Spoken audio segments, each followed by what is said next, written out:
BJP नेता सुब्रमण्यम स्वामी ने एक बार फिर से मोदी सरकार पर हमला बोला है। सुब्रमण्यम स्वामी ने कहा है कि चीन से डील में राष्ट्रीय हितों की अनदेखी कर रहे हैं नरेंद्र मोदी। जी हां, नरेंद्र मोदी सरकार पर और देश के प्रधानमंत्री पर सुब्रमण्यम स्वामी, जो कि बीजेपी नेता है, उन्होंने एक बार फिर से हमला बोला है। बीजेपी के राज्यसभा सांसद स्वामी का कहना है कि वो पीएम नरेंद्र मोदी से घृणा नहीं करते हैं, लेकिन जिस तरह से वो चीन से डीलिंग में राष्ट्रीय हितों की अनदेखी कर रहे हैं वो उनको गलत लगता है। इसी वजह से वो पीएम मोदी की आलोचना करते रहते हैं। स्वामी का कहना है कि चीन ने हमारी हजारों स्क्वायर किलोमीटर की जगह पर कब्जा कर लिया है, पर प्रधानमंत्री मोदी ने कहा कि कोई आया नहीं। उनका कहना है कि भारत के प्रधानमंत्री से इस तरह की बात अच्छी नहीं लगती। एक तरफ चीन अपनी विस्तारवादी नीति के तहत भारत की जमीन पर कब्जा करता जा रहा है, वहीं हमारे पीएम उसका जिक्र करने से भी बचते हैं। उनका कहना है कि एक तरफ मोदी सरकार अर्थव्यवस्था को तबाह करने पर आमद है, दूसरी तरफ सरकार लगातार मंदिरों पर कब्जा करती जा रही है।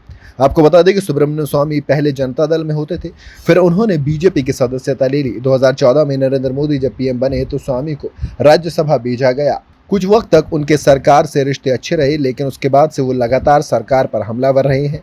पीएम मोदी के साथ वो उनकी टीम के खिलाफ खासतौर पर हमलावर रहते हैं, खासकर विदेश मंत्री एस जयशंकर पर। अगर स्वामी की बात करें तो विदेश मंत्री एस जयशंकर पर हमला बोलते हुए उन्होंने ये तक कह दिया था कि वो ग्लोरीफाइड वेटर है। जी हाँ, उन्होंने ये नाम विदेश मंत्री एस जयशंकर को दिया था। स्वामी कोरोना वायरस से लेकर वैक्सीनेशन और चीन से लेकर पीओके के मुद्दे पर कई बार मोदी सरकार को घेर चुके हैं। उनकी आलोचना सरकार को किस कदर अखर रही है कि जब उनका राज्यसभा कार्यकाल खत्म हुआ तो उनको फिर से मौका नहीं दिया गया। उनको आवंटित हुए सरकारी घर को भी वापस ले लिया गया। स्वामी ने अदालत के जरिए लड़ाई लड़ी, पर फिर उनको पीछे हटना पड़ गया। और अक्सर स्वामी, आज भी हम बात करेंगे तो न सिर्फ ये पहला मौका नहीं है जब उन्होंने बीजेपी सरकार पर या फिर कहें कि मोदी सरकार पर हमला बोला है।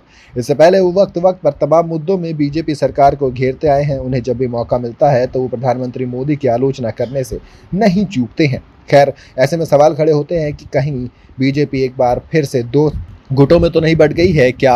अभी भी बीजेपी के अंदर वो एक old BJP versus old guard और वर्सेस नरेंद्र मोदी की नई लीडरशिप, इस तरह की गुटबाजी चल रही है? क्या बीजेपी भी उसी गुटबाजी का शिकार हो रही है जिसका पहले कांग्रेस हुई थी? क्या 2024 के लोकसभा चुनाव से पहले इस तरह के तमाम मुद्दे बीजेपी के लिए दिक्कत पैदा कर सकते हैं? क्योंकि 2024 के लोकसभा चुनाव में जहां बीजेपी एनडीए को मजबूत करती नजर आ रही है, तो एक तरफ से स्वामी जैसे नेता कई बार मोदी सरकार की आलोचना करते हैं, जिससे कि कहीं ना कहीं बीजेपी में फूट दिखाई पड़ती है। और अगर एनडीए की बात करें तो अब तक वो एनडीए को लाने में सफल जरूर रही, लेकिन दक्षिण में अभी भी बीजेपी का जोर नहीं है। एक तो पहले ही एक्स पार्टी का साथ छूटा, ऊपर से इस तरह की तमाम चीज़ें होने पर 24 से पहले ही अच्छे संकेत नहीं लग रहे हैं। आपको क्या लगता है? हमें कमेंट में ज़रूर बताइएगा।